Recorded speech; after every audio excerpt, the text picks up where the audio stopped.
We are data dependent because the Fed is data dependent. Real debate. How does it make you think about where we go from here?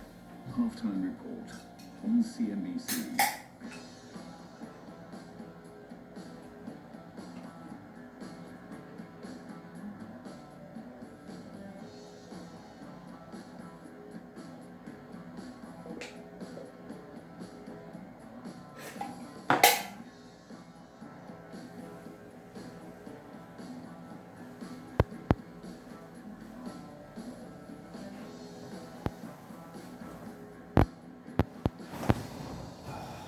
Courageous visionary facing tremendous odds. I've always taught him to aim for better. An entrepreneur with a sharp sense for business. You just need drive and determination. Now with a company worth over $6 billion. We will do massive amount of business on a global scale. Damon John is taking the world by storm and doing it in style.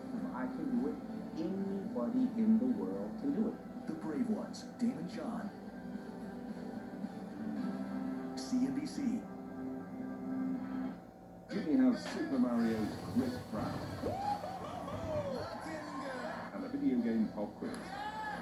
Last comes in He could be in prison for 4 years or 2 years with good behavior. So, 4 years. You have The Bond Report is brought to you by PIMCO. Good morning, Asia, Australia, New Zealand. Jolts for the month of February came in on the very light side at 9,931,000, and the response in the marketplace was swift. Interest rates plummeted, led by short maturities, actually taking some of the inversion out of yield curves, and the equity markets, they were red. Even though many believed that any data that would show weakness or potential ongoing changes in the strength of the labor market would push the Fed farther instead of closer with respect to its aggressive tightening tendencies, and that would reflect in a positive way on equities. But it seems though equities have taken much of the slack out of the rope with that exact logic.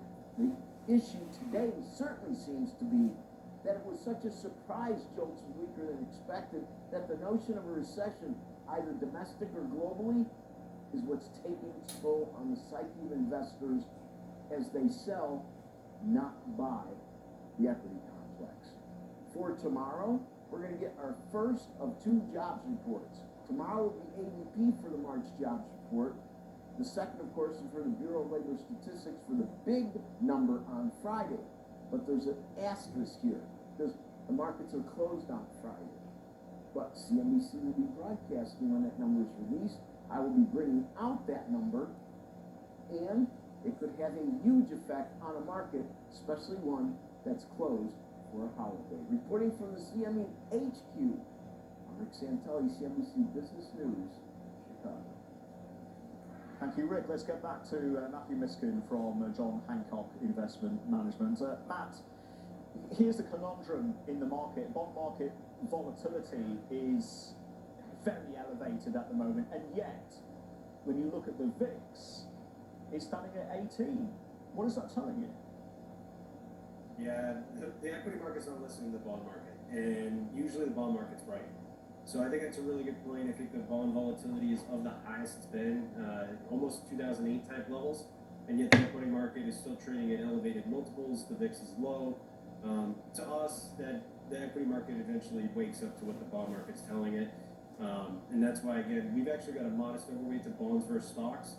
I think bonds actually attractively valued here. We think the equity market has more of a re-rating to go. Right. And it just feels, doesn't it, though, Matt, that the equity market may be waking up, and maybe today's session was an example of that. But no sooner than they do, they hit the snooze button. The fact that the Russell closed down 2% today, and credit is going to be harder to come by, cost of capital is going to be going up. Q1 earnings, how deep are the downgrades going to be? How cautious is the guidance going to be in this environment? And does that inevitably mean valuation goes down further and the market goes down further and retests the October lows? Yeah, I mean, in terms of earnings estimates, what we're seeing is the analyst community is looking for a lot of earnings growth from cyclical sectors. So consumer discretionary this year is forecast to see 30% earnings growth almost. Financials double-digit earnings growth, and we just think that's overly optimistic.